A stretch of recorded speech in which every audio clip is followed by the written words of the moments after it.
الحمد لله رب العالمين الرحمن الرحيم مالك يوم الدين إياك نعبد وإياك نستعين اهدنا الصراط المستقيم صراط الذين أنعمت عليهم غير المغضوب عليهم ولا الضالين. صلی اللہ علیہ بار دیگر درود بھیجے گا محمد و آل محمد پر. اللہم صلی علی محمد و آل محمد وعجل فرجہ. اعوذ باللہ من الشیطان الرجیم. بسم اللہ الرحمن الرحیم. الحمد للہ رب العالمین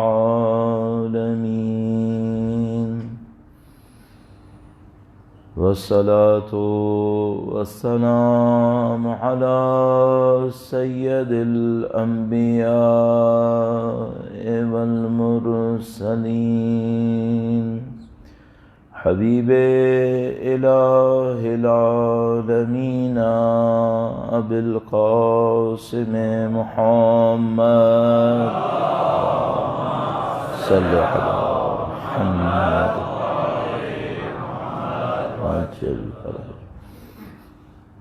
وعلى آله الطيبين الطاهرين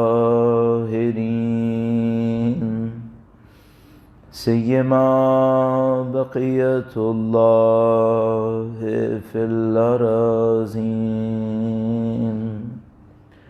قال الله تعالى في كتابه الكريم بسم اللہ الرحمن الرحیم.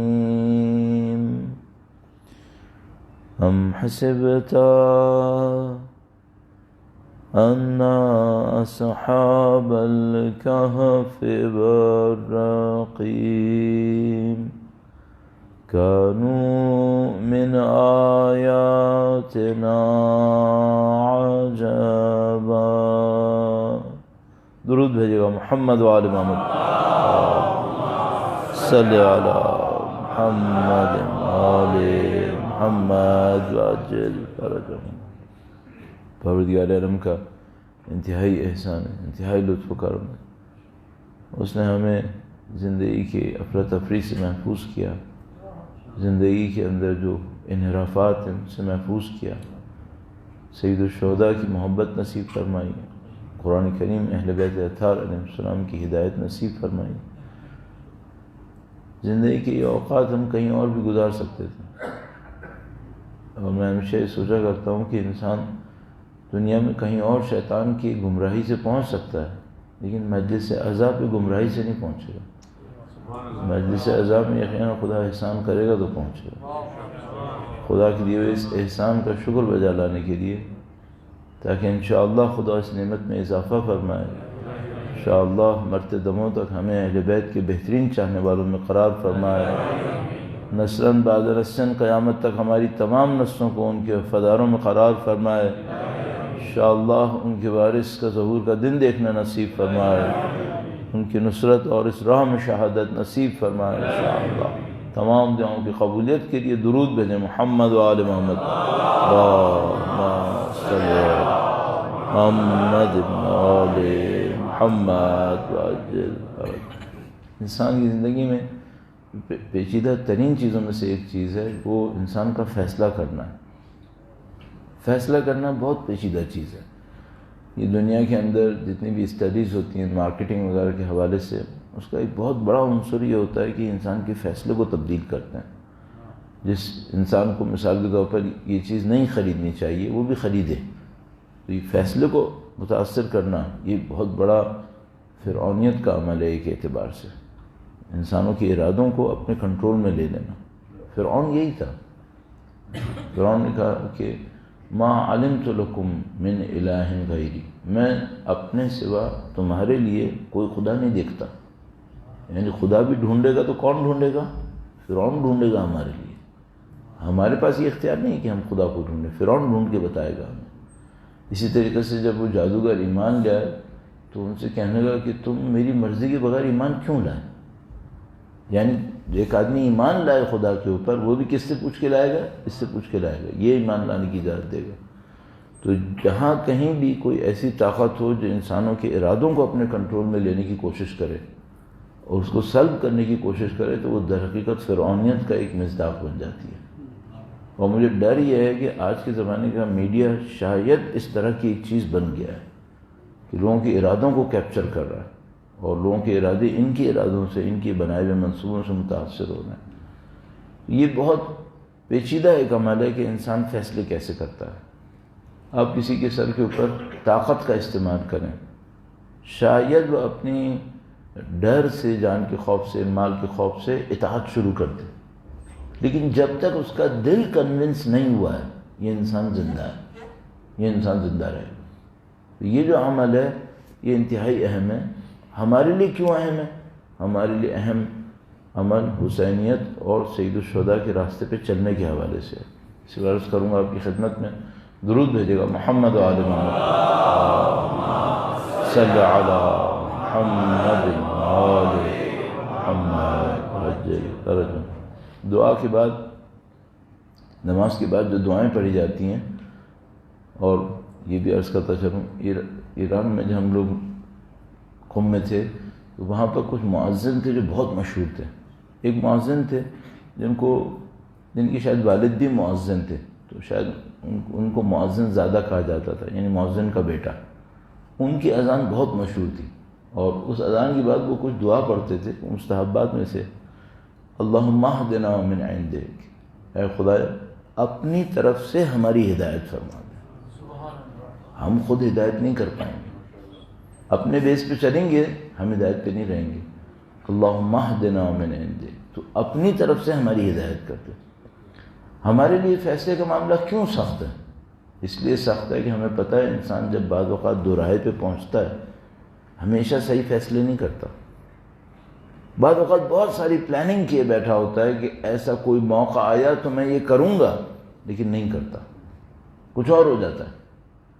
کیوں ایسا ہو جاتا ہے؟ آپ اس کی چھوٹی سی مثال اپنی زندگی میں اس وقت دیکھ سکتے ہیں کہ مثال کے طور پر آپ نے یہ ارادہ کیا، یا میرے جیسے نے جس کا کمزور ارادہ ہوتا ہے، ارادہ کیا کہ صبح کو اٹھے گا یہ کام کرے گا، مثلا نماز شب پڑھے گا، فجر پڑھے گا۔ اب الارم بھی بج رہا ہوتا ہے اور میں وہی انسان ہوں جس نے رات کو وعدہ کیا تھا کہ میں صبح کو اٹھوں گا۔ الارم بھی بج رہا ہوتا ہے اور وہ دیکھ رہا ہوتا ہے، لیکن وہ کوئی کام کرتا ہے کہ پھر بھی نہیں اٹھ پاتا۔ کیوں ایسا ہوا؟ میں وہی انسان نہیں جس نے کل رات ارادہ کیا تھا کہ میں اٹھوں گا۔ تو یہ جب بالکل ٹائم آتا ہے فیصلہ کرنے کا، تو یہ فیصلہ کبھی وہ کیوں ہو جاتا ہے جو ہم نے نہیں چاہا تھا؟ کون یہ فیصلے کر رہا ہوتا ہے؟ صحیح، کل میں نے آپ کو شاید مثال میں عرض کیا آپ کی خدمت میں کہ وہ اسٹوڈنٹ نے ایک خواب دیکھا، نہیں وہ دوسری جگہ عرض کیا تھا، شاید پہلے یہاں پہ عرض کر چکا ہوں گا، لیکن مثال اس مورد کو بتانے کے لیے اچھی ہے۔ درود بھیجے گا محمد و آل محمد، صلی علی محمد و آل محمد وعجل فرج۔ بعض اوقات آپ فیصلے اپنے کیلکولیشنز کے ذریعے سے کر سکتے ہیں، بعض اوقات فیصلے پتہ نہیں کیسے کرتے تو آپ ہی ہیں، لیکن بعد میں آپ سوچتے ہیں کہ کیسے ہو گیا، یہ میں نے کیوں کیا یہ فیصلہ۔ تو اس کی ایک مثال ہمارے ساتھ پیش ہے، ہمارے ایک اسٹوڈنٹ کے ساتھ۔ اس نے سنایا کہ بھئی وہ قصہ مختصر بالکل کرتے ہوئے کہ اس نے کہا کہ میں نے دیکھا کہ جیسے میں خواب میں ایک روڈ کے کنارے کھڑا ہوں، وہاں پہ ایک بس آ رہی ہے اور بس کے اوپر ٹاپ پہ لکھا ہے کربلا، جیسے یہ بس کربلا جا رہی ہے۔ تو کہنے لگا کہ وہ بس جب میرے سامنے آ کر رکی تو اس کا دروازہ کھل گیا اور مجھے جانا تھا اندر۔ تو کہنے لگا جیسے میں اندر جانے لگا تو اندر لاشیں بھری ہوئی تھیں، اور وہاں پہ زخمی تھے، لاشیں تھیں، خون تھا، وہ منظر وحشتناک تھا۔ تو کہنے لگا کہ میں جیسے ہی اندر داخل ہونے لگا میں نے یہ منظر دیکھا تو میں ٹھٹک گیا اپنی جگہ کے اوپر، رک گیا اور گویا یہ دیکھنے لگا کہ اب کیا کروں، اتنی ڈھیر ساری لاشیں پڑی ہیں اندر، وحشتناک منظر ہے، جانا چاہیے مجھے نہیں جانا چاہیے۔ تو کہنے لگا کہ میں اتنا اس میں تردد کرتا ہوں خواب میں کہ بس کا دروازہ بند ہوتا ہے اور بس چلی جاتی ہے۔ صحیح. اچھا لڑکا بہت اچھا تھا. اور اچھا یہ دور بھی بہت پرانا دور ہے، یہ دور ہے تقریباً 87 کا میرے خیال میں. وہ دور تھا جب ایران عراق کی جنگ چل رہی تھی، ابھی 87-88 کے قریب زمانہ تھا. وہ لڑکا بھی بہت اچھا تھا، یا شاید 80 اور تھوڑا سا پہلے ہوگا، 85-86 کی ٹائم.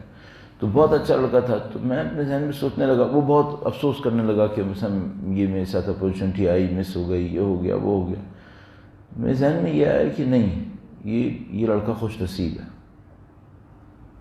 اس کو خدا نے یہ دکھایا ہے کہ اگر تمہارا معاملہ ایسے ہی چلا تو تم کربلا نہیں پہنچ پاؤ گے، تم اس کو بہتر کرو. ہم میں سے بہت سارے لوگ ایسے ہوں گے جو اس لڑکے سے کہیں پیچھے ہوں گے، لیکن ان کو یہ بھی پتہ نہیں چلا کہ وہ پیچھے ہیں اور یہ فیصلے کریں گے. تو اگر صرف چاہنے کے اوپر فیصلے ہوتے تو یہ جو کوفیوں نے ساتھ نہیں دیا سید الشہداء کا، تو کیا وہ واقعاً چاہتے تھے کہ ساتھ نہ دیں؟ بعد میں پھر روئے کیوں تھے؟ بعد میں ان میں توابین کیوں بنے تھے؟ چاہتے تھے لیکن اس موقع کے اوپر جرأت نہیں کر پائے. اچھا پہلے بھی چاہتے تھے، بعد میں بھی چاہتے تھے، اس ٹائم پہ نہیں کر پائے. تو یہ جو اس ٹائم پہ فیصلہ کیا، یہ کس نے کیا تھا؟ تو یہاں ہم ایک اور پوائنٹ پہ پہنچتے ہیں. ہمارے اندر جو فیصلے ہوتے ہیں یہ کرتا کون ہے؟ یہ ہوتے کیسے ہیں؟ یہاں بہت ساری چیزیں ہیں جو اکٹھی چل رہی ہوتی ہیں. تو اس میں مثال کے طور پر میں اس کی تفصیلات بھی عرض کر چکا ہوں، اور تو بہت زیادہ آپ کا وقت نہ لوں اس معاملے میں. مجھے کہ یہ ہماری گہرائی میں ایک انسان ہے جو ہمارے اعمال کا نتیجہ ہے. ہماری گہرائی میں ایک وجود ہے جو ہمارے اعمال کا نتیجہ ہے. صحیح ہے؟ اس وجود سے یہ فیصلے صادر ہوتے ہیں. اس وجود کو ہم لوگ ٹیکنیکلی آسان کرنے کے لیے قلب کہتے ہیں. اسے کہتے ہیں قلب. درود بھیجے گا محمد وعلی محمد. اللہم صلی علی محمد وعلی محمد وعجل فرج. ویسے تو اردو میں قلب، دل یا انگلش میں ہارٹ، یہ ہم لوگ اس پمپنگ اسٹیشن کو کہتے ہیں. اس کو بھول جائیں گے، فی الحال اس سے کوئی سروکار نہیں. آیا اس پمپنگ اسٹیشن کا اس قلب سے کوئی اندر کا لنک ہے؟ جبکہ یہ میٹیریل ہے، وہ نان میٹیریل ہے. کیا کوئی لنک ہے؟ شاید ہے، شاید کہیں کچھ ہے، لیکن ابھی کنفرم نہیں کہہ سکتے. یہ کیسے سمجھ میں آتا ہے کہ شاید کوئی لنک ہے؟ آپ کی خدمت میں شاید ہو کہ ہم نے بیوی کی تسبیح پڑھنے کا ایک طریقہ عرض کیا تھا. کئی دفعہ اس کو دہرا چکے ہیں، نہیں دہرائیں گے ابھی. یہاں پہ جس نے سرچ کرنا ہو وہ تھوڑا سا کہیں جا کے سرچ کر لے تو اس کو نظر آ جائے گا. اچھا اس طریقے میں ہمارا اصرار یہ تھا کہ جو آپ الفاظ ادا کر رہے ہیں اس کو ایسے ادا کریں جیسے آپ کا یہ پمپنگ اسٹیشن اس کو بول رہا ہے. اللہ اکبر اللہ اکبر، جیسے آپ دل سے بول رہے ہیں اللہ اکبر اللہ اکبر. تو ہم نے جتنے بھی دوستوں کو یہ کہا، پھر انہوں نے کئی لوگوں نے سنا. پھر زندگی میں جہاں کہیں میں پہنچتا ہوں کہیں نہ کہیں کوئی نہ کوئی مل جاتا ہے، میں نے تجربہ کیا، یہ ہوا وہ ہوا. تو مجھے اندازہ ہوا کہ اس دل کا بھی اس قلب سے کوئی نہ کوئی کنیکشن کسی بھی ٹائپ کا ہے. یہ کیا کنیکشن ہے یہ تو اللہ جانتا ہے، یہ میرے پاس اتنا علم نہیں ہے کہ مجھے پتہ چلے. لیکن بہرحال ابھی اس قلب کے اوپر بات ہو رہی تھی، تو یہ موقع اچھا ہے قلب کی تعبیر کو سمجھنے کے لیے. تھوڑا سا میں آپ کا وقت لوں گا، لیکن یہ بہت امپورٹنٹ پوائنٹ ہوگا انشاءاللہ. درود بھیجے گا محمد وعلی محمد. اللہم صلی علی محمد وعلی محمد وعجل فرجهم. قلب کی تعبیر قرآن میں بھی استعمال ہوئی ہے. قلب کی تعبیر روایات میں بھی بہت استعمال ہوئی ہے، کثرت سے استعمال ہوئی ہے. مشہور و معروف روایت ہے جس کو علماء اخلاق بہت زیادہ ریکمینڈ کرتے ہیں. بلکہ ایک بہت بڑے عارف نے کہا کہ یہ روایت اپنے پاس رکھو، شاگردوں سے کہتے تھے یہ روایت اپنے پاس رکھو اور ہر ہفتے کم از کم ایک دفعہ یہ روایت ضرور پڑھو. روایت اپنے پاس رکھو، ہر ہفتے کم از کم ایک دفعہ یہ روایت ضرور پڑھو. روایت کا نام ہے عنوان. عنوان شخص ہیں اور وہ بصرے کے رہنے والے ہیں، اس لیے ان کو بصری کہا جاتا ہے. تو عنوان بصری یا عنوان بصری جو بھی آپ اس کو تلفظ کریں، یہ شخص ہیں عنوان بصری جو مولا کی خدمت میں پہنچے تہذیب نفس کو سیکھنے کے لیے کہ میں اپنے نفس کے ساتھ بہتری کرنا چاہتا ہوں، بہت اچھی روایت، بہت اچھی اس کی داستان بھی ہے، بیک گراؤنڈ بھی ہے، اس میں وقت لگاؤں گا تو وہ قلب رہ جائے گا، لہذا میں ابھی اس پہ بالکل نہیں لگاؤں۔ آپ نیٹ پہ تھوڑا سا بھی جا کے سرچ کریں گے، روایت عنوان بصری، عنوان جیسے اردو میں عنوان لکھتے ہیں ٹائٹل کے لیے، ویسے ہی عنوان ہے، اور بصری جیسے بے صاد را یا، یہ آپ لکھ کے سرچ کریں تو آپ کو یہ روایت مل جائے گی، ضرور پڑھ لیجیے گا، ضرور پڑھ لیجیے گا۔ تو اس میں اس روایت کے ایک حصے میں امام نے قلب کی اس طرح کو استعمال فرمایا، اور امام نے فرمایا کہ علم، کیونکہ عنوان بصری نے کہا تھا کہ میں علم کے لیے آیا ہوں آپ کے پاس، تو امام نے فرمایا کہ لیس العلم بالتعلیم والتعلم، اے شخص علم سیکھنے سکھانے کی بات نہیں ہے، یعنی تم یہ سمجھ رہے ہو کہ تم میرے پاس آؤ گے روزانہ، میں تمہیں 4 روایتیں سکھا دوں گا، وہ تمہارا علم ہو جائے گا۔ تو فرمایا کہ نہیں، اگر علم کی حقیقت کی بات کرتے ہو تو علم کی حقیقت سیکھنے سکھانے پہ نہیں ہے، بل ہوا نور، علم ایک نور ہے جو خدا جس کے قلب پہ چاہتا ہے نازل فرماتا ہے۔ مولا کی ذات پہ درود بھیجے، محمد وعلی صلی علی محمد وعلی محمد وعجل۔ لیس العلم بالتعلیم والتعلم بل هو نور یقذفہ اللہ علی قلب من یشاء، خدا جس کے قلب پہ چاہتا ہے اسے نازل کرتا ہے۔ اچھا، اب جب ہم لوگ روایات میں قلب پڑھتے ہیں تو ہماری انڈرسٹینڈنگ میں یہ تو ہوتا ہے کہ اس قلب کا مطلب یہ والا دل نہیں ہے۔ اچھا، اگر ایک عام طریقے سے اس روایت کو پڑھا جائے تو قلب کا مطلب ہم کیا لیتے ہیں؟ ہم قلب کا فوراً مطلب لے لیتے ہیں عقل، ہم اس کو عقل سمجھنے لگتے ہیں کہ بھئی ٹھیک ہے، یہ تو ہمیں پتہ ہے کہ اس قلب کا کام علم سنبھالنا نہیں ہے، چونکہ یہ میٹیریل باڈی ہے اور علم نان میٹیریل ہے، علم میٹیریل نہیں ہے، تو یہ میٹیریل نان میٹیریل کو تو نہیں سنبھال سکتا، تو پھر اس کا مطلب ہے کہ مراد عقل ہے، اور پھر وہ عقل کہاں پر ہے؟ تو ہمارا ایزمپشن یہ ہے کہ برین اور عقل میں بھی فرق ہے۔ صحیح بات صحیح ہے کہ انسان کے پاس ایک برین ہے، لیکن جب ہم عقل کی بات کرتے ہیں، العقل ما یعبد بہ الرحمن، عقل وہ صلاحیت ہوتی ہے جس کے ذریعے انسان اللہ کی بندگی کرتا ہے، تو برین تو سب کے پاس ہوتا ہے اور عقل کے ذریعے اللہ کی بندگی کی جاتی ہے، اس کا مطلب ہے عقل کچھ اور ہے۔ تو اب سوچے دیکھیے ٹرمنالوجیز کتنی ہو گئیں، ایک دل ہو گیا، ایک برین ہوا، دماغ، ایک ہم نے کہا عقل، وہ بھی کچھ اور ہے، اور قلب وہ کچھ اور ہے۔ صحیح ہے، تو پھر ہمارا دل کیا ہے؟ یہ پمپنگ اسٹیشن ہے۔ برین کیا ہے؟ یہ جو سر کی کھوپڑی کے درمیان رکھا ہوا ہے۔ اور عقل کیا ہے؟ وہ جس کے ذریعے کیلکولیشنز ہوتی ہیں۔ پھر قلب کیا ہے؟ قلب وہ جگہ ہے جہاں خدا کا نور نازل ہوتا ہے۔ صحیح ہے۔ اچھا، اب کیا سب کے اوپر خدا کا نور ایک جیسا نازل ہوتا ہے؟ نہیں۔ سب کے اوپر کیا برابر کا علم آتا ہے کیا؟ نہیں۔ اس کا مطلب ہے سب کا قلب مختلف ہے۔ صحیح ہے۔ اب ایک اگلا سوال، یہ جو سب کا قلب مختلف ہے، یہ خدا نے خود سے مختلف کیا ہے یا ان کے کسی عمل کی وجہ سے مختلف ہوا ہے؟ ظاہر عمل کی وجہ سے، ورنہ خدا اگر سب کا مختلف کرتا تو معاملہ خراب ہو جائے گا، پھر تو جبریت آ جائے گی۔ پھر تو اب اس کا مطلب کیا ہوا؟ قلب کوئی ایسا وجود ہے جو ہمارے اعمال سے متاثر ہے، اور اس کا فنکشن اللہ کی طرف سے خاص علم کو حاصل کرنا ہے۔ ٹھیک ہے، قلب ایک ایسا وجود ہے جو ہمارا حصہ ہے، اور یہ حصہ ہمارے اعمال سے متاثر ہے، اور اس کا فنکشن کیا ہے؟ اس کا فنکشن یہ ہے کہ یہ اللہ کے علم کو حاصل کرے۔ اگر ہمارے اعمال اچھے ہوئے تو وہ ہمارا قلب اچھا ہوگا۔ اچھا ہونے کا مطلب کیا ہے؟ فنکشن اچھا کرے گا اور اللہ کا علم اچھے طریقے سے ہم پہ نازل ہوگا۔ اب اس کی ایک مثال دیتے ہیں، دنیاوی مثال۔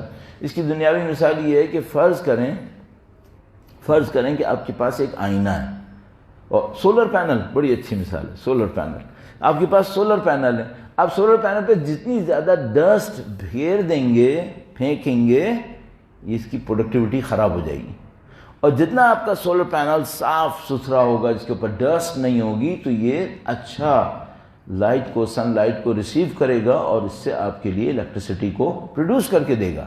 ٹھیک ہے. آپ کا قلب بھی ایسا ہی ہے کہ اگر آپ کا قلب اعمال کے نتیجے میں صاف ستھرا ہے، اس پر خدا کا علم زیادہ آئے گا. اور اگر خدا نہ کرے قلب کے اوپر گناہ کی وجہ سے اثر آیا ہوا ہے تو پھر اس میں علم نازل نہیں ہوگا. اب ایک اور روایت قلب کے حوالے سے فرمائے کہ جب بھی کوئی شخص گناہ کرتا ہے تو قلب کے اوپر ایک سیاہ نقطہ لگ جاتا ہے. اگر توبہ کر لے تو یہ سیاہ نقطہ ختم ہو جاتا ہے، اگر توبہ نہ کرے تو سیاہ نقطہ باقی رہتا ہے. اگلا گناہ کرے گا تو اس سیاہ نقطے میں ایک سیاہی کا اور اضافہ ہو جائے گا. اچھا، اگر سولر پینل کے اوپر کوئی چھری سے کھرونچ دے، اب ڈسٹ پڑے یا نہ پڑے یہ حصہ کام نہیں کرے گا. بعض گناہ اتنے برے ہیں، بعض گناہ اتنے برے ہیں کہ وہ اس کو ایسے کر دیتے ہیں جیسے قلب کو کھرچ دیا ہے. اب یہ حصہ کچھ بھی کر لو یہ واپس آنے والا نہیں ہے، سوائے یہ کہ خدا کوئی خاص توبہ نصیب کر دے تو یہ ریپیئر ہو جائے، ورنہ یہ ریپیئر نہیں ہوتا. البتہ خدا ایسا کر سکتا ہے کہ کسی کی توبہ کو قبول کرے. تو میں ایک گاڑی والے کے پاس گیا، اس نے کہا کہ مولانا تھوڑا آپ گاڑی کے معاملے میں کیئر لیس ہیں. تو میں نے کہا میں کیئر لیس اس لیے ہوں کہ تم اچھے میکینک ہو، تو میں خراب بھی کروں گا تم سنبھال لو گے. کہنے ویسے مولانا ایک بات ہے، ہم خدا نہیں ہیں، ہم گاڑی کو 0 میٹر نہیں کرتے، خدا ہے جو استغفار پہ 0 میٹر کرتا ہے. بڑی اچھی مثال دی.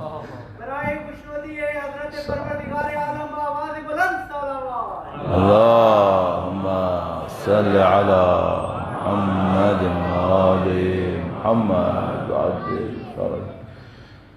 تو ہم محنت کر کے قلب کو بیان کرنے کی کوشش کر رہے ہیں. آپ کا ٹائم تو میں لے رہا ہوں، لیکن یہ بات ایسی ہے کہ اگر ایک دفعہ اچھی طرح سمجھ میں آ جائے اس میں کافی سہولت ہو جائے گی.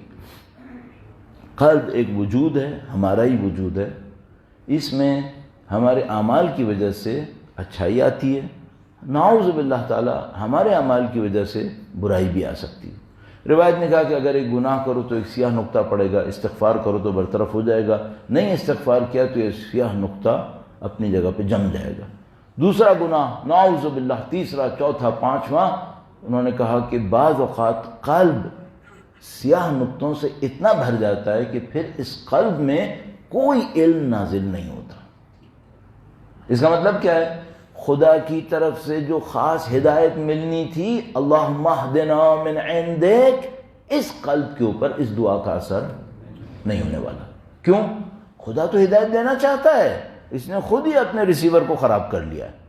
خدا کا سورج تو چمک رہا ہے، پینل تم نے خراب کیا، خدا نے تو نہیں خراب کیا.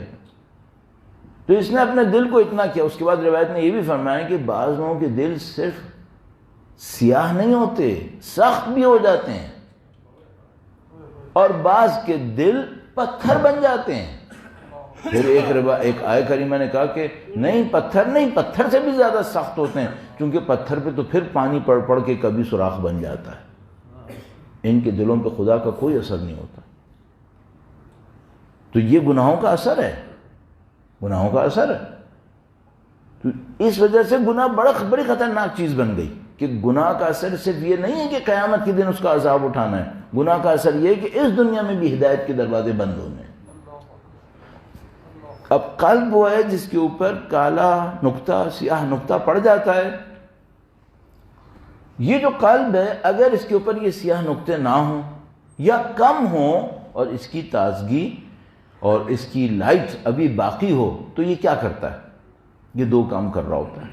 ایک، کچھ علم حاصل کرتا ہے، وہ علم ہدایت کی صورت میں ہوتی ہے. ایک وہ علم ہوتا ہے جو لگژری ہوتی ہے، ہدایت نہیں ہوتی.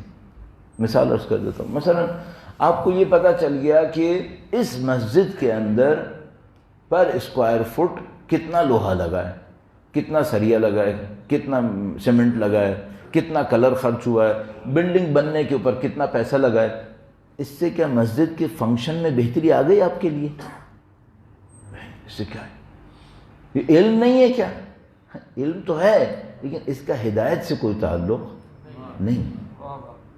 بعض علم ایسے ہوتے ہیں جن کا ہدایت سے کوئی تعلق نہیں ہوتا.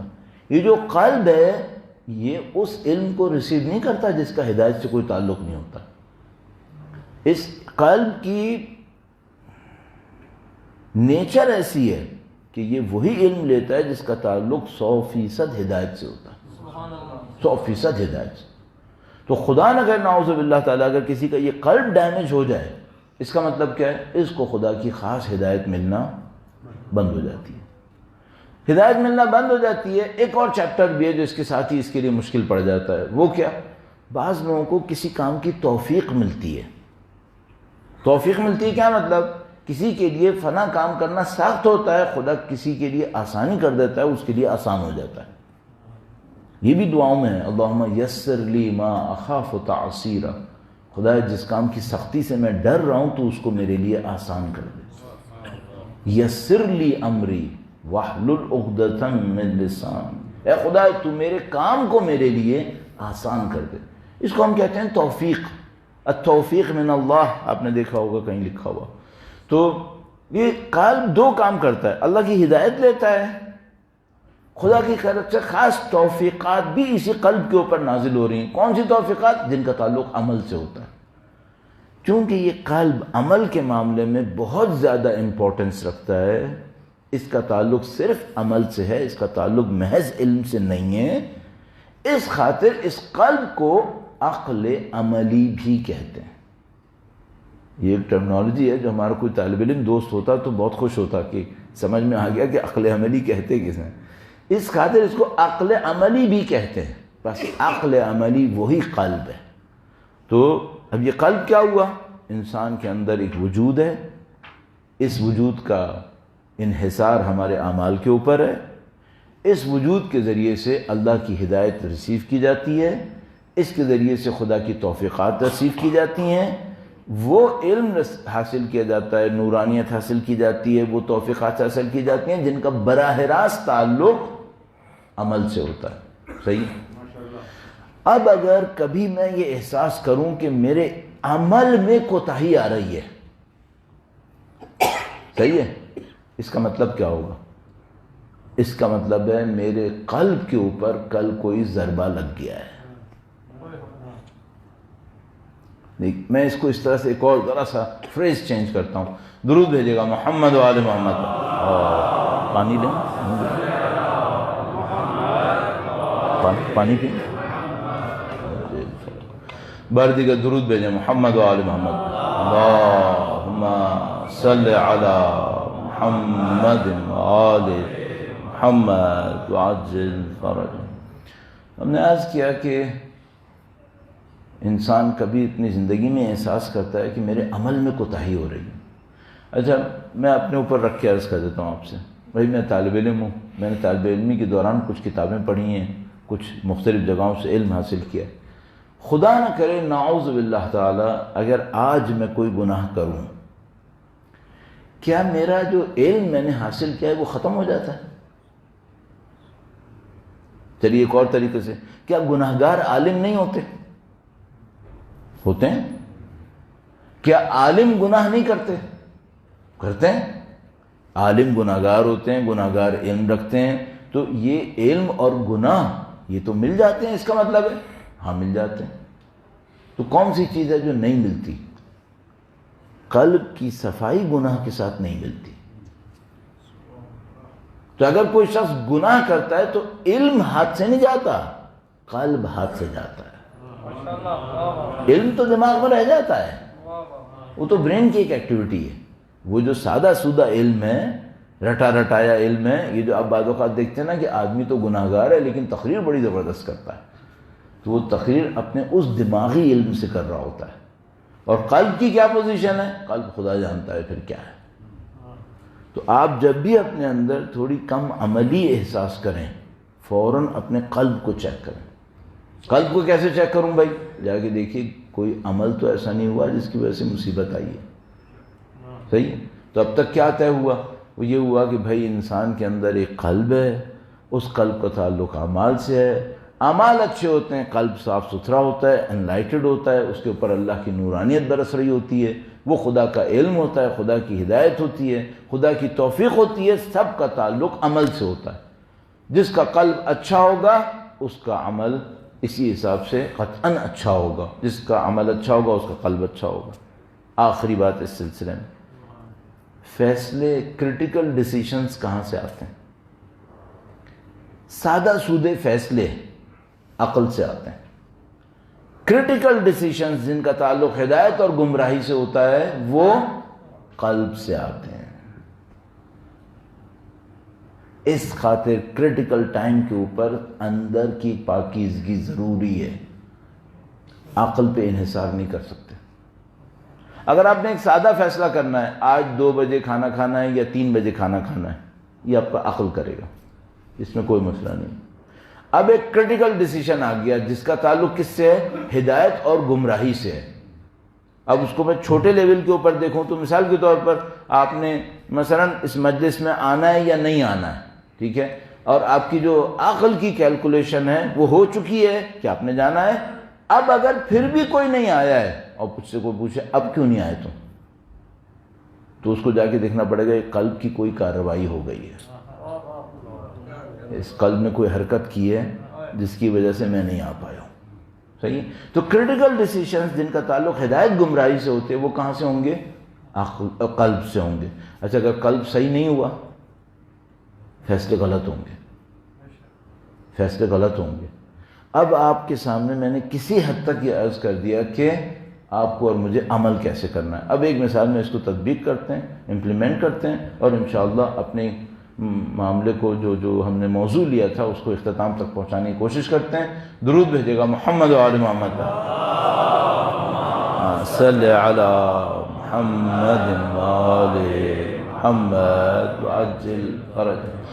ہمارے پاس ایک روایت ہے، اور وہ روایت ہے کہ اگر صبح فجر کے بعد 11 مرتبہ قل هو اللہ پڑھو تو تمہاری ہدایت کے لیے بہت اچھا ہے۔ بلکہ ہمارے پاس یہ بھی عرض کرتا چلوں، اس کو پوری تفصیل سے تو ہم نہیں عرض کر پائیں، لیکن یہ کہ بہرحال ابھی جب یہ کووڈ-19 کا ایشو ہوا تو سب لوگوں کو یاد آیا کہ بھائی کوئی ذکر ہوتا ہوگا جس سے یہ بیماری ہمیں نہ لگے، تو اب سب سرچ کرنے لگے۔ تو بہرحال وہ کسی نے فیک میسج بھیجنا شروع کر دیا، یہ کیا وہ کیا، تو کہیں مجھے کسی نے بھیجا تھا یا کسی کتاب میں نے پڑھا، چونکہ 6-7 مہینے پہلے کی بات ہے تو مجھے یاد بھی نہیں آ رہی کیا ہوا تھا، لیکن بہرحال اس کے پیچھے ایک واقعہ ہے۔ واقعہ کیا ہے؟ واقعہ یہ ہے کہ ایک تھے آیت اللہ خونساری نام کر کے۔ آیت اللہ خونساری انتہائی پرہیزگار انسان اور انتہائی پاکیزہ انسان۔ آیت اللہ خونساری کی عمر کافی زیادہ تھی، یعنی ان کا انتقال تقریباً 86 میں ہوا تھا، اس وقت میں خونسار میں تھا۔ اس سے ان کی عمر اس وقت میرے خیال میں کم از کم بھی 90 سال کے قریب تو تھی، جو مجھے یاد ہے۔ تو انہوں نے اس فرسٹ ورلڈ وار اور سیکنڈ ورلڈ وار دونوں دیکھی ہوئی تھیں، اور اس زمانے میں ایران میں بہت کرائسس آئے تھے۔ ایک تو ظاہر ہے first world war second world war کے اپنی مسائل تھے، پھر اس زمانے میں قحط آئے تھے اور بہت ساری چیزیں ہو گئی تھیں، تو اس زمانے میں مسائل بہت تھے۔ تو وہ ان کے چاہنے والے کافی زیادہ تھے اور ان کی معنوی حیثیت کو جانتے تھے، تو وہ ان سے رجوع کرتے تھے اور کہتے تھے کہ آقا ہمیں کوئی نسخہ بتائیں جس سے ہماری جان ان مسائل سے بچ جائے، کم از کم ہم اس میں نہ پھنسیں۔ تو انہوں نے مولا کی ایک روایت پر استناد کرتے ہوئے 7 آیتیں بتائی تھیں۔ مولا کی ایک روایت ہے، بہاء الانوار میں بھی ہے، کہ مولا امیر المومنین نے فرمایا، درود بھیجے گا محمد و آل صلی علی محمد و آل محمد وعجل فرج۔ مولا نے فرمایا کہ اگر کوئی یہ 7 آیتیں صبح فجر کے بعد پڑھے اور اس کے بعد ایک چھوٹا سا جملہ ہے یہ کرے تو کافی ایک کلیم ہے وہاں پر، ایک دعویٰ ہے۔ میں ڈرتا ہوں کبھی روایت میں کسی نے لفظ کو میں صحیح ترجمہ نہ کر رہا ہوں، بہرحال بہت ایسا ہے کہ آپ قطعاً محفوظ رہیں گے، قطعاً محفوظ رہیں گے، اور آفات و بلا آپ کو ہاتھ نہیں لگا پائیں گی، قطعاً آپ محفوظ رہیں گے۔ آیت اللہ خونساری نے یہ جملے بتائے اور وہ 7 آیتیں لوگوں سے کہیں کہ بھئی آپ لوگ روزانہ پڑھا کریں۔ اس زمانے میں ایک بہت مشہور کاتب تھے زنجانی نام کر کے، یہ جو بہت پرانی آپ اگر کبھی کتابوں کے اندر تحریریں دیکھیں کیلیگرافک لکھا ہوا تو وہ معمولاً زنجانی کے لکھے ہوئے ہیں. زنجانی خود بھی بہت بڑے عالم تھے اور متقی پرہیزگار بھی تھے. تو یہ 7 آیتیں زنجانی صاحب نے اپنے ہاتھ سے لکھیں کیلیگرافک کے اندر اور وہ آیت اللہ خونساری کے پاس بھیجوائیں. تو آیت اللہ خونساری نے اس کے سیدھے ہاتھ پر اپنی رائٹنگ میں لکھا کہ ہاں اس کو صبح کے بعد پڑھے انشاءاللہ خدا مدد کرے گا. اس کی اوتھینٹسٹی یعنی انہوں نے کلیئر کر دی کہ ہاں بھائی یہ اوتھینٹک کام ہے. یہ 7 آیتیں ابھی مجھے ساتوں کی ساتوں یاد بھی نہیں ہیں اور نہ میں آپ کو بولوں گا تو آپ کو یاد رہیں گی. ایسے کوشش کروں گا کسی کو بتا دوں گا اور وہ اس کا ایک چھوٹا سا ایک وہ بھی بنی ہوئی ہے پکچر بھی بنی ہوئی ہے. تو وہ آپ روزانہ صبح فجر کے بعد وضو کی حالت میں ان 7 آیتوں کو پڑھ لیں. چھوٹا سا نیچے ایک جملہ بھی ہے وہ بھی پڑھ لیں تو امام کا وعدہ ہے کہ انشاءاللہ مشکلات سے محفوظ رہیں گے انشاءاللہ تعالی. درود بھیجے گا محمد و آل محمد صلی علی محمد و آل محمد وعجل فرج. اچھا اب اس کو کوئی سمجھنے کی کوشش کرے کہ بھئی اس کا میکینزم کیا ہوگا. ہمیں تو نہیں پتا میکینزم کیا ہوگا. وہ کوئی 7 آیتیں پڑھے تو وہ اس دن مسائل سے محفوظ رہے گا. کیسے؟ ایک وجہ شاید یہ ہو کہ ان 7 آیتوں کی وجہ سے آپ کے قلب کے اوپر کوئی ایسا کونا نورانیت کا کھل جاتا ہو جس کے نتیجے میں خدا کی ہدایت آ سکے آپ کے پاس آ سکے اور وہ جو خدا کی ہدایت اترے وہ آپ کو غلط فیصلوں سے محفوظ کر لے. یہ ہو سکتا ہے. ٹھیک ہے. اس اعتبار سے ان دعاؤں کا بہت اثر بنے گا, زیارتوں کا اثر بنے گا, یہ سب چیزیں اثر کریں گی. اب آئیے بہت طولانی ہو گیا آج کا تو تقریباً پورا وقت ہی اسی پہ لگ گیا, لیکن یہ بہت امپورٹنٹ تھا میری دانش میں کہ آپ اس میکینزم کو سمجھنے کی کوشش کریں کہ یہ جو گناہ اور ثواب کی کہانی ہے یہ صرف مرنے کے بعد کی نہیں ہے, یہ ہمارے ساتھ چل رہی ہے. ہم گناہوں کا بوجھ اپنے ساتھ لے کے گھوم رہے ہیں اپنے قلب کے اوپر اور ہر روز اس کے غلط نتیجے کو سہنا پڑتا ہے. گناہ کے نتیجے صرف قیامت میں نہیں بھگتیں گے, یہاں بھگت رہے ہیں ہم لوگ. کاش ہمیں یہ تو سمجھ میں آئے کہ بھئی یہ ہمارے ساتھ چل رہا ہے. اور میں نے ابھی آپ کی خدمت میں عرض کیا یہ قلب آپ کے وجود کا حصہ ہے اور یہ قلب اسٹوریج بنا ہوا ہے آپ کے اور میرے اعمال کے لیے. اچھے ہوں گے تو یہ اچھا ہوگا, نعوذ باللہ برے ہوئے تو یہ برا ہو جائے گا. اچھے ہوئے تو اللہ کی ہدایت لے گا, اللہ کی توفیق لے گا. برے ہوئے تو پھر یہ سب ہم محروم رہ جائیں گے. اگر کسی معاشرے میں فتنہ و فساد پھیلتا ہے تو کیوں پھیلتا ہے؟ کیونکہ قلب تاریک ہوئے ہوتے ہیں. قلب تاریک نہ ہو تو فتنہ فساد نہیں پھیل پائے گا. کوئی گراؤنڈ ہوتا ہے جس پہ شیطان کھیل لیتا ہے. اب مثال کے طور پر اس وقت تو دیکھیے اتنی زیادہ واٹس ایپ وغیرہ کے اوپر سوشل میڈیا میں وائرل ہوئی ہوئی ہیں باتیں کہ بھئی یہ جو 61 ہجری میں سید الشہداء شہید ہوئے, کیا بغیر کسی گراؤنڈ کے ایک ظالم آیا اس نے شہید کر دیا؟ تو سب کہہ رہے ہیں کہ نہیں ایسا نہیں تھا کہ مثلا پورا سب کچھ صحیح چل رہا تھا, ایکسیپشنلی ایک مثلا انک کا بلیک ڈاٹ ایک وائٹ کپڑے کے اوپر گرا اور امام شہید ہو گئے کہیں. نہیں, ایسا نہیں تھا.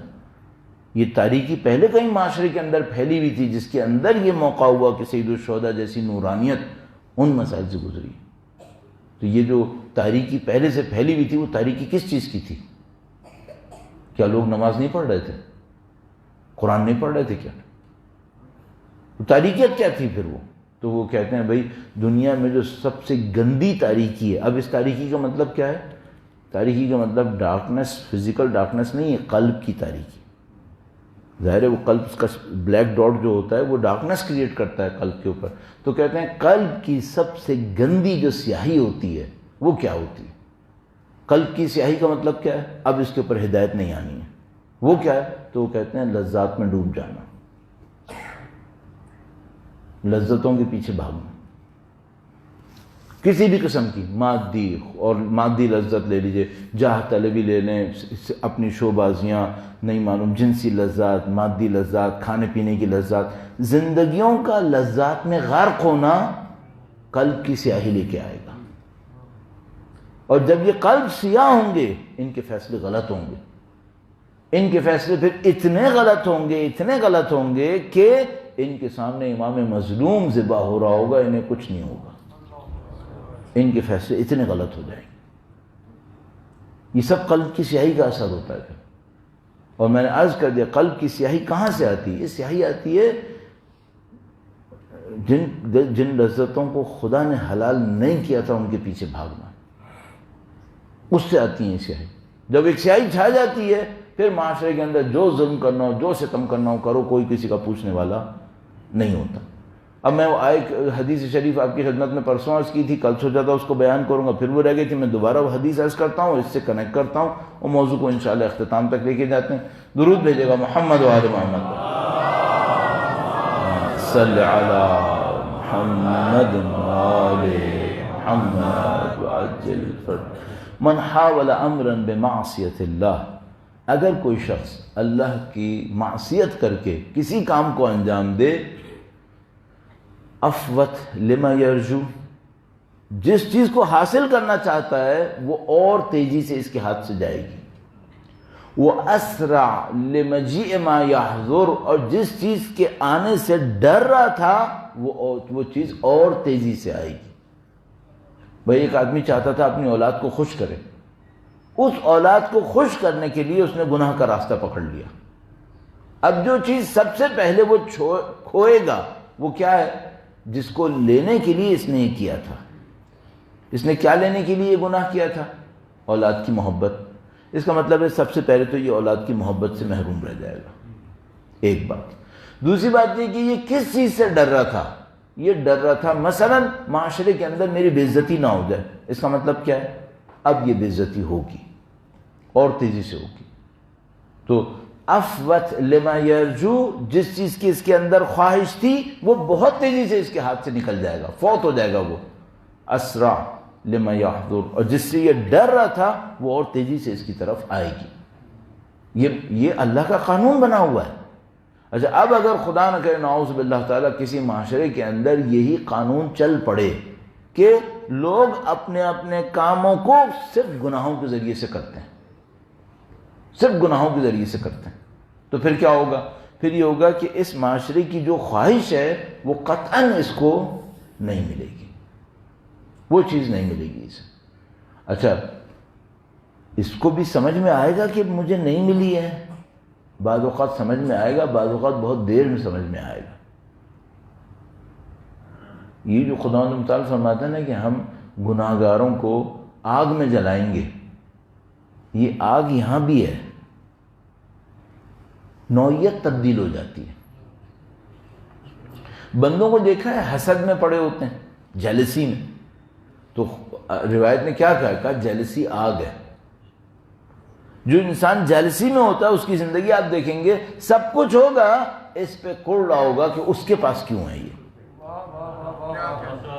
یہ آگ لگی ہوئی ہے، نہیں لگی ہوئی، اس کے اندر آگ لگی ہوئی ہے۔ بہت ساری چیزوں کی آگیں یہیں پہ لگی ہوئی ہیں، اور وہ ان آگوں کے اندر انسان پڑے ہوئے ہیں، فی امد ممددہ، وہ انہی ستونوں کے اندر بیٹھے ہوئے ہیں، اس سے نکل نہیں پا رہے کہیں۔ بہت سارے لوگ کس آگ میں بیٹھے ہوئے ہیں؟ بہت سارے لوگ مادی چیزوں کی رقابت کی آگ میں بیٹھے ہوئے ہیں۔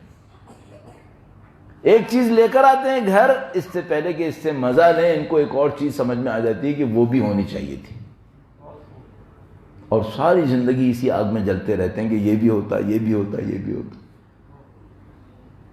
تو ان کے پاس اتنا بھی ٹائم نہیں ہوتا کہ جو لے چکے ہیں اسی سے مزہ لے لیں، کچھ نہیں ہوتا ان کے پاس۔ یہ وہ آگ ہیں جو لگی ہوئی ہیں اس وقت، یہ وہ آگ ہے جو سوسائٹی میں جل رہی ہے اس وقت، سوسائٹی اس کے اندر۔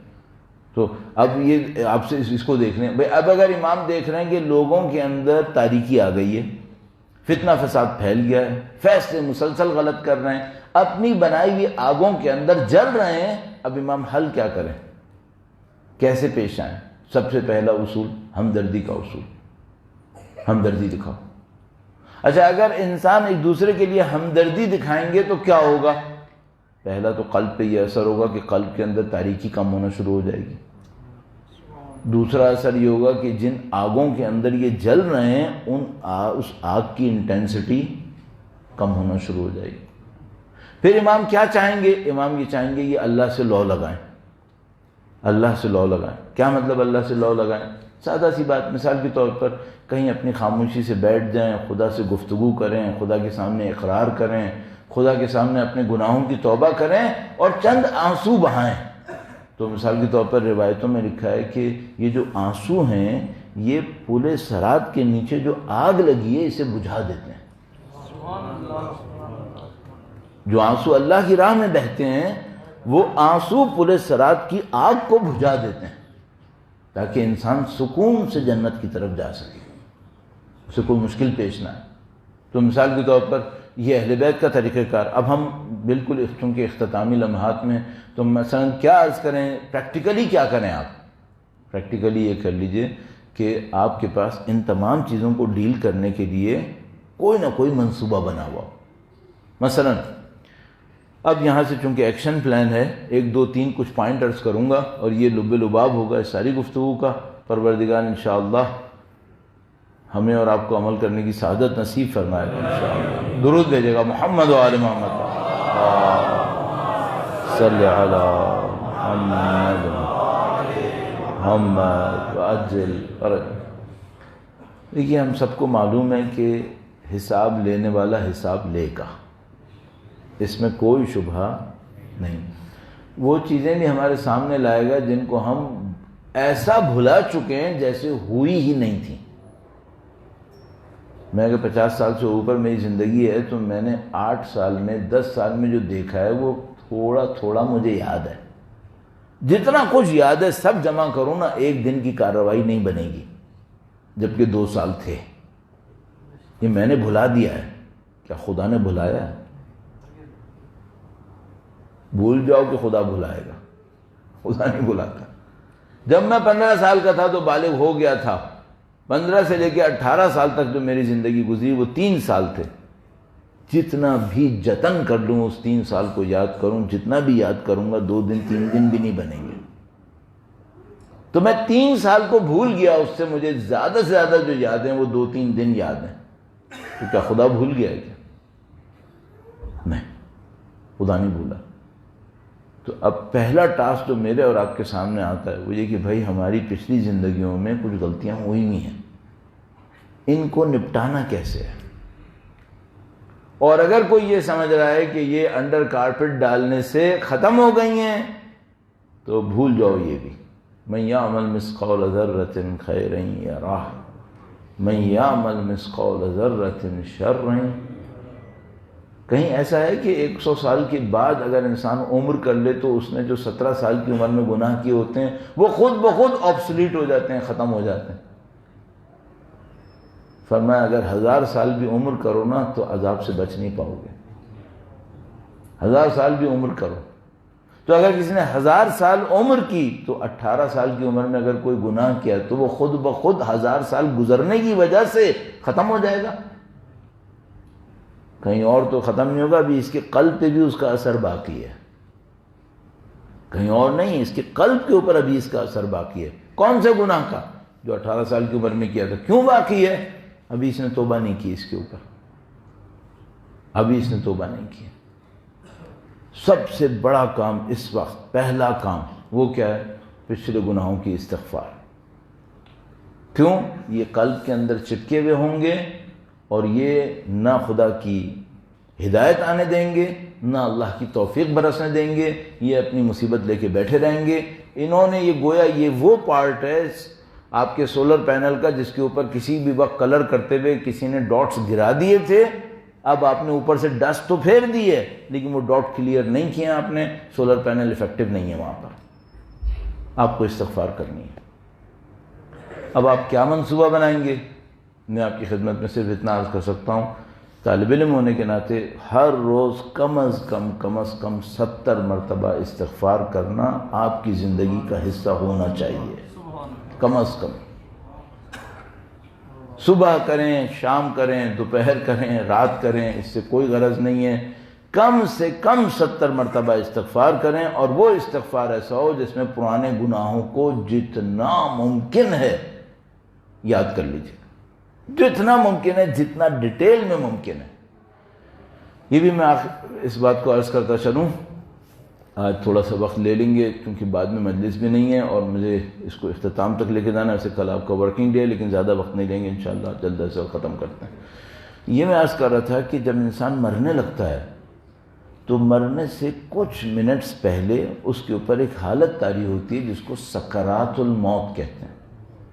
سکرات مسکر سے لیا گیا ورڈ ہے، جیسے میں نے عرض کیا تھا، یہ نشے کو کہتے ہیں، مسکرات نشے کو کہتے ہیں۔ سکرات الموت یعنی موت کا نشہ۔ یہ سکرات الموت کیا چیز ہوتی ہے؟ تو اگر کبھی کوئی اس تجربے سے گزرا ہو تو اس نے دیکھا ہوگا کہ وہ جو شخص مر رہا ہوتا ہے وہ تقریباً اپنے ہوش و حواس کھو چکا ہوتا ہے، تقریباً کھو چکا۔ بہت کم لوگ ہوتے ہیں جن کے یہ باقی رہ جاتے ہیں، تو تقریباً کھو چکا ہوتا ہے۔ اس حالت میں اس کو حالت نزاع بھی کہتے ہیں، نزاع یعنی وہ حالت جب موت اور زندگی کے درمیان میں واقع ہو رہی ہوتی ہے۔ 15-20 منٹ دیکھنے میں لگے گی آپ کو شاید، یا کم یا زیادہ، لیکن یہ دیکھنے والی بات ہے۔ اس کے دماغ میں ایک اور کارروائی ہو رہی ہوتی ہے، اور اب یہ میڈیکل سائنسز میں بھی پتہ چل رہا ہے کہ ہاں یہ ہو رہا ہوتا ہے۔ وہ کیا ہو رہا ہوتا ہے؟ یہ اپنی پوری لائف کو ریویو کرتا ہوا دیکھ رہا ہوتا ہے۔ اس حالت میں سکرات الموت میں یہ جو شخص مر رہا ہوتا ہے یہ اپنی پوری لائف کا ایک ریویو دیکھ رہا ہوتا ہے۔ اچھا، ایک اور مشکل ہے یہاں پر، ہمارے لیے یہ 15 منٹ ہوتے ہیں، اس کے دماغ میں یہ سالوں ہوتے ہیں۔ کیا مطلب؟ یعنی مرنے سے پہلے خدا اس کو اسی دنیا میں دکھاتا ہے کہ تو نے یہاں کیا کیا تھا۔ ہم دیکھ رہے ہیں 10 منٹ گزرے ہیں، اس کے دماغ میں وہ سالوں گزر جاتے ہیں۔ اچھا، خدا کیوں دکھاتا ہے اسے؟ اس کو جسٹیفائی کرنے کے لیے جو اب جو برزخ میں ہو رہا ہے وہ کیوں ہو رہا ہے؟ کیونکہ جب یہ مرے گا تو برزخ میں جائے گا نا، تو برزخ میں یا اس کو انعام ملے گا یا سزا ملے گی، برزخ کے اندر بھی یہی ہوگا۔ اس کو بھی خدا نے جسٹیفائی کرنا ہے اس کے سامنے۔ تو یہ مرنے سے پہلے ایک تھوڑا سا ایک پیریڈ آئے گا جس کو آپ اور میں نزاع کہتے ہیں، سکرات کہتے ہیں۔ اس کے اندر یہ مردہ ہونے والا مردہ پوری زندگی کو ریویو کر رہا ہوتا ہے، خدا اس کے سامنے پوری پکچر چلا دیتا ہے، اور اس دوران میں اس کے سامنے جسٹیفیکیشن ہو جاتی ہے کہ اب جو میں مروں گا تو مجھے کیا ملنے والا ہے۔ صحیح؟ ایک راستے سے آپ بچ سکتے ہیں، اس سے ایک راستے سے بچ سکتے ہیں۔ ایک تو وہ بچ جائے گا جس کی زندگی میں کوئی اچھا کام نہیں ہوگا، کیونکہ اس کو ڈائریکٹ جہنم میں جانا ہی جانا ہے۔ نہ اس کی سکرات رہے گی، نہ اس کی شاید برزخ بھی رہے گی، کیونکہ روایتیں کہتی ہیں یہ شخص برزخ میں بھی نہیں جائے گا، 3 دن سے زیادہ برزخ نہیں ہوگی، یہ سیدھا جہنم میں جائے گا۔ ایک وہ شخص ہے جو قطعاً بچ جائے گا ان تمام چیزوں سے، جس کی زندگی انتہائی پاکیزہ گزری ہے۔ جو میں نے کہا وہ صدیوں میں چند آتے ہیں جو اپنے اسائنمنٹس کو پتہ نہیں کہاں تک پورا کر چکے ہوتے ہیں، ان کی بھی برزخ نہیں ہوتی، ان کی برزخ بھی 3 دن ہوتی ہے روایتوں کے مطابق، وہ سیدھے جنت میں چلے جاتے ہیں۔ جو بیچ کے ایوریج لوگ ہوتے ہیں انہیں ان سب کو گزارنا ہوتا ہے، اور راستہ کیا ہے اس کا؟ ہم ایوریج لوگ، اگر ہم ایوریج ہی ہوں میرے جیسے، تو راستہ یہ ہے کہ میں اتنا استغفار بڑھاؤں کہ اس پیچھے کو میں مرنے سے پہلے صاف کر چکا ہوں، اور جب خدا ریویو کروانے پہ ڈالے تو وہاں پر سب پکچر اچھی رہے، میرے لیے پکچر اچھی رہے۔ یہ راستہ ہے آپ کے اور میرے پاس۔ تو حتماً قطعاً آپ اپنی اگلی زندگی کے صحیح فیصلوں کی خاطر، آپ اپنی آخرت کی خاطر، آپ اپنی برزخ کی خاطر اس کام کو اپنی زندگی کا حصہ رکھیں کہ آپ نے استغفار کو روزانہ اپنانا ہے۔ درود بھیجے گا محمد و آل محمد، صلی علی محمد و آل محمد وعجل فرج۔ ایک اور خوبصورت کانسیپٹ ہے، اور وہ کانسیپٹ یہ ہے کہ جب ہم مریں گے تو کہاں جائیں گے؟ ویسے تو قبر ہے، یہ قبر، یہ جو 1-1.5 گز کی جگہ ہے، آیا یہی ہماری رہائش، اٹھنا بیٹھنا سب یہیں پر ہے؟ سب نہیں، یہ سمبولک ہے۔ جس طرح یہ ایک دنیا ہے، ہم یہاں سے نکل کر ایک اور دنیا میں جائیں گے، اس کو عربی میں عالم کہتے ہیں، ایک اور دنیا ہے۔ بس ایسا نہیں ہے کہ یہ تو ایکٹیویٹی ہے اور سب کچھ ہے، اور اس کے بعد پھر ہم وہ 1.5 گز کے ڈبے کے اندر بیٹھے رہیں گے اور وہاں سے کہیں نہیں جا رہے، نہیں، وہ تو صرف سمبولک جگہ ہے۔ ہم یہاں سے نکل کر ایک اور عالم میں جائیں گے، جیسے یہ دنیا ہے ایسی دنیا میں جائیں گے، اور وہ دنیا کوئی ایسی دنیا ہے کہ اس کے کمپیریزن میں خدا کہتا ہے یہ تو دنیا ہے ہی نہیں، وہ کچھ اور ہی ہے۔ ان دار الآخرۃ لہی الحیوان، اصل زندگی وہ ہے، اس کو تو کہتے ہیں تو زندگی ہے ہی نہیں اصل، یہ تو اتنی چھوٹی سی کوئی جگہ ہے. معذرت کے ساتھ جیسے بالکل یہ کہ ماں کے پیٹ میں ایک بچہ ہو اور اس کے بعد دنیا میں آئے، تو دنیا کے مقابلے میں ماں کا پیٹ کیسا ہے؟ کچھ بھی نہیں ہے. تو خدا کہتا ہے یہ تو ایسا ہی ہے، بس اصل زندگی وہاں پر ہے.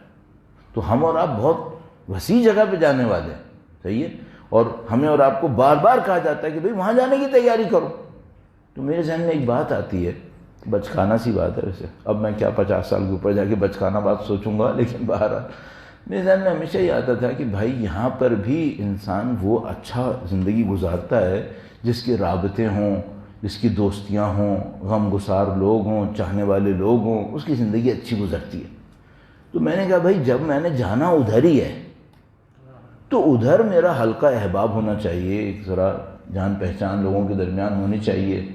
اچھا یہ تو میں کافی سالوں سے سوچ رہا تھا. جب میرے بیٹے کا انتقال ہوا تو میرے دل میں وہاں جانے کی خواہش اور بڑھ گئی کہ میں نے کہا بھائی اب میں اس سے دنیا میں تو نہیں مل سکتا، اب تو اس سے ملنے کا ایک ہی راستہ ہے کہ میں اس کو یہاں سے گزاروں اور کسی طرح وہاں پہنچوں. تو مجھے ایک اور بات بھی سمجھ میں آئی کہ خدا موت سے پہلے اتنے لوگوں کو وہاں بھجواتا اسی لیے کہ ہمارا دل وہاں جانے پہ راضی ہو جائے.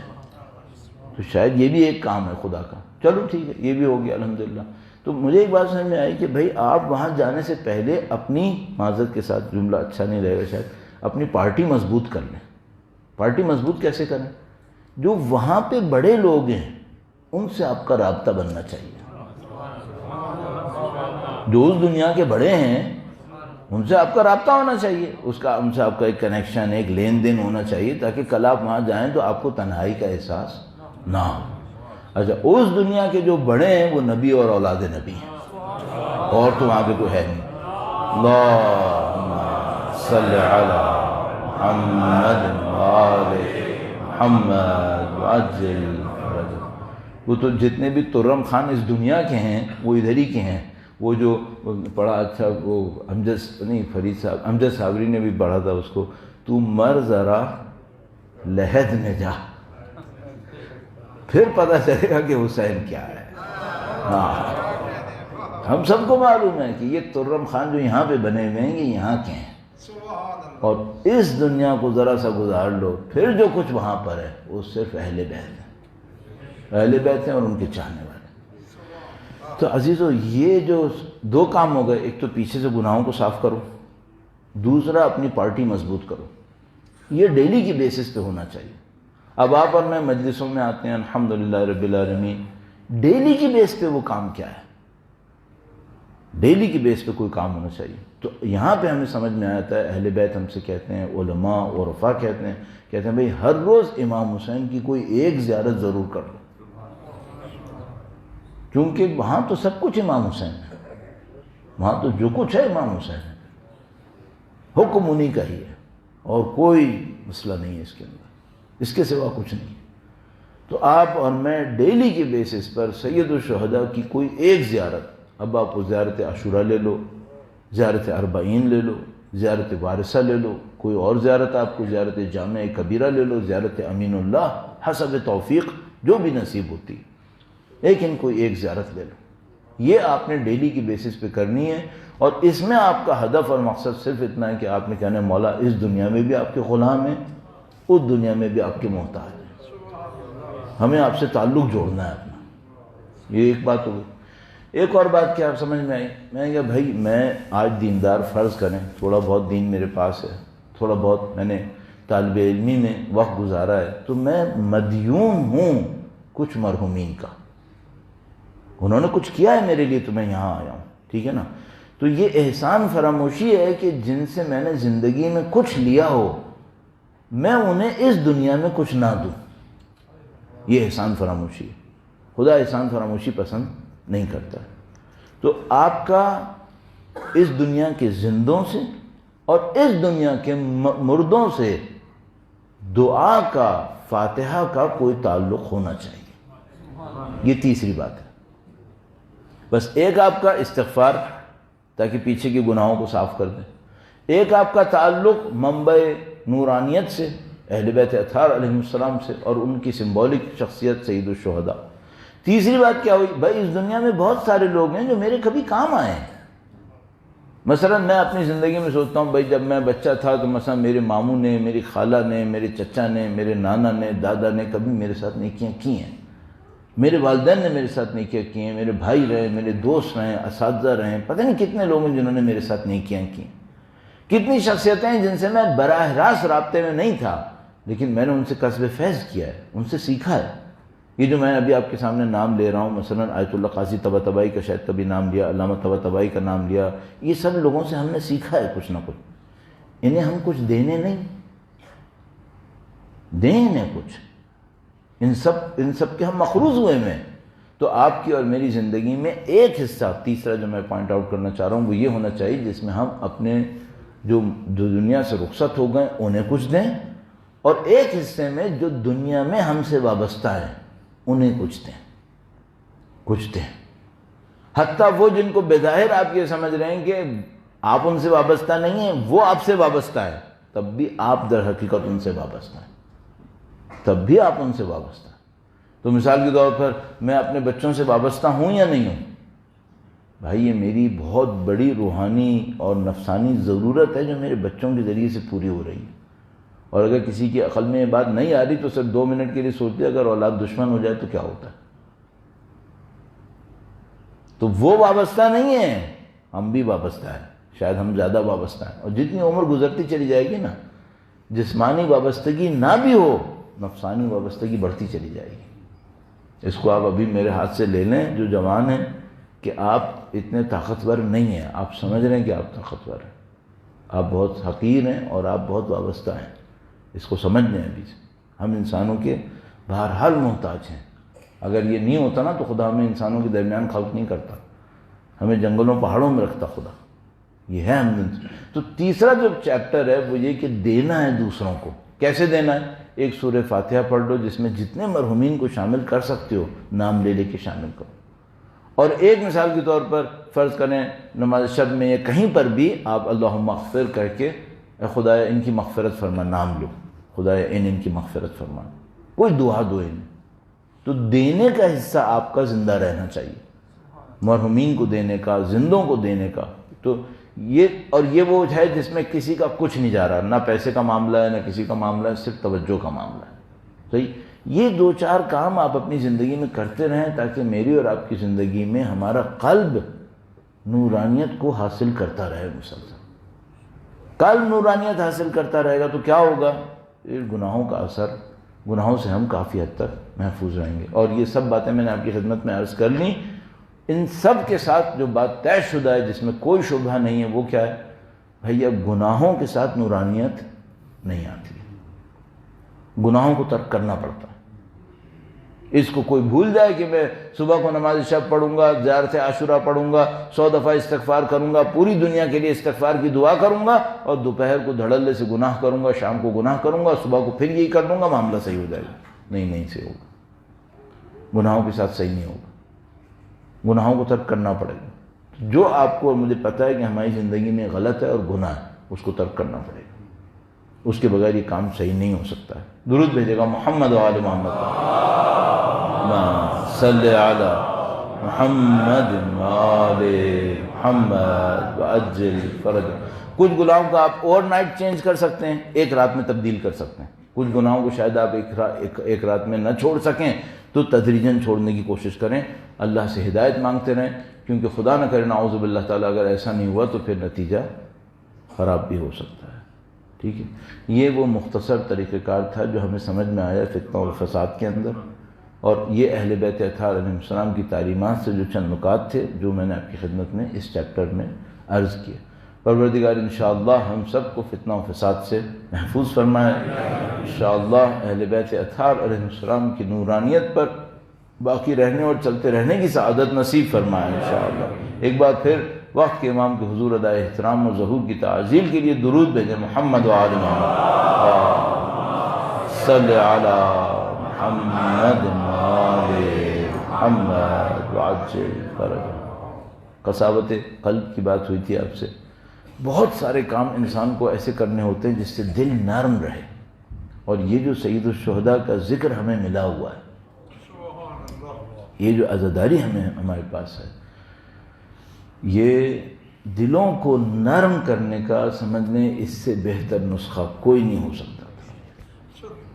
یہ کمال کی نعمت ہے جو خداوند متعال نے نصیب کرتی ہے۔ اگر میں نے آپ کی خدمت میں عرض کیا نا کہ جو آنسو انسان اللہ کی راہ میں بہاتا ہے اس سے پل صراط کی آگ بجھ جاتی ہے، تو مجھے یاد آتا ہے کہ شاید آیت اللہ عظمہ بہجت علی اللہ مقامہ فرماتے تھے کہ جو سید الشہداء کی یاد میں آنسو بہتے ہیں، کہتے ہیں تم نہیں جانتے کہ یہ کتنے قیمتی آنسو ہیں۔ اور ایک جگہ پہ میں نے پڑھا ہوا دیکھا، اس نے فرمایا سید الشہداء کی راہ میں بہنے والے آنسو 1000 نماز شب سے بہتر ہے۔ اتنی قیمت ہے سید الشہداء کے لیے۔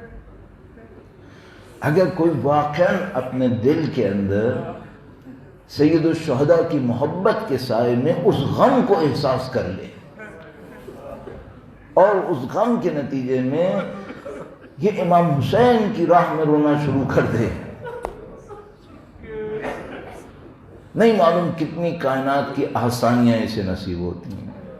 اور جب انسان یہ تذکرہ کرتا ہے کہ کوئی روئے، تو کربلا میں اتنی جگہیں ہیں انسان کو خون کے آنسو رلانے کے لیے کہ انسان برداشت کیسے کرے۔ شب عاشور سے لے کر اہل بیت اطہار علیہ السلام کی مدینے واپسی تک جگہ جگہ ایسی چیزیں پیش آتی رہیں جس کو انسان کبھی یاد کرے تو انسان کا دل پھٹنے لگتا ہے کہ خدایا یہ کیسے ہو گیا۔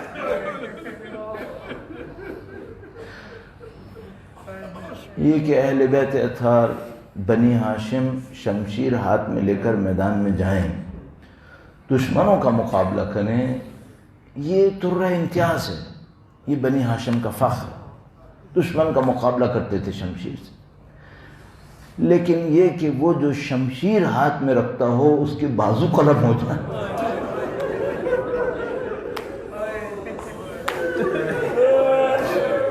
یہ تو بہت سخت ہے۔ سید الشہداء اپنے فرزند کو بھیجیں کہ دشمن سے لڑے، یہ فخر ہے۔ بنی ہاشم یہی کرتے تھے، اپنے بچوں کو تربیت دیتے تھے کہ وہ دشمن سے لڑے، لیکن جب حسین اکبر کے لاشے تک پہنچے تو ٹکڑے ٹکڑے ہو چکا لاشا،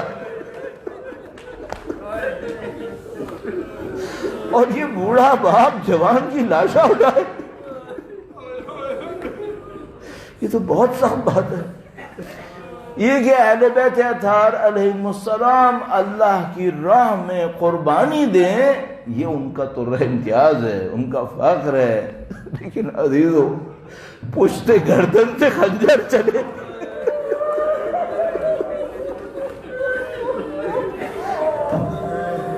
پشت گردن سے خنجر چلے اور فاطمہ کے بیٹے کا لاشا پامال ہو، یہ کہاں کا ستم ہے؟ اور جب یہ لاشا پامال ہو تو بی بی زینب اس منظر کو دیکھ رہی ہے،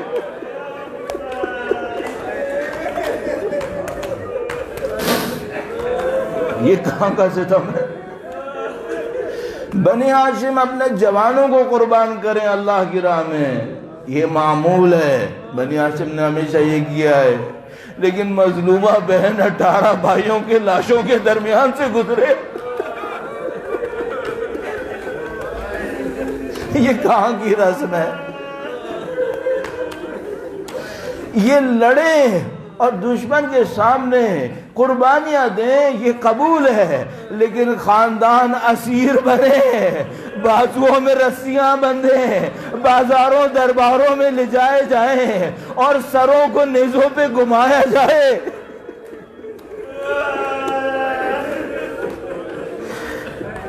یہ کہ دشمن کوئی جیت گیا یہ ممکن ہے، لیکن اس لعین کے دربار میں بی بی زینب کبریٰ کھڑی ہو، امام حسین کی بیٹی وہیں پر ہو، اور وہ لعین بیٹی کو کہے اپنے باپ کو پکار، اور وہ مخدومہ معصومہ تشت میں رکھ کے بابا کے سر کو پکارے،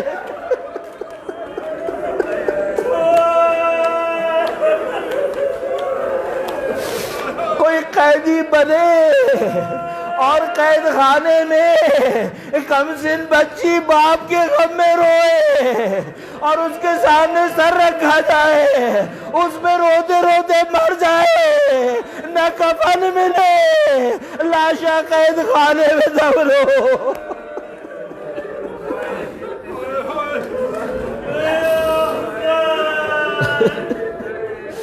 الا لعنت اللہ علی القوم الظالمین وسيعلم الذين ظلموا أي منقلب ينقلبون۔ پروردگار بحق امام حسین، بحق سید الشہداء کی یتیمہ بچی کے اے پاک پروردگار، سید و سردار مولا اور آقا منتقم آل حسین کے ظہور میں تعجیل فرما۔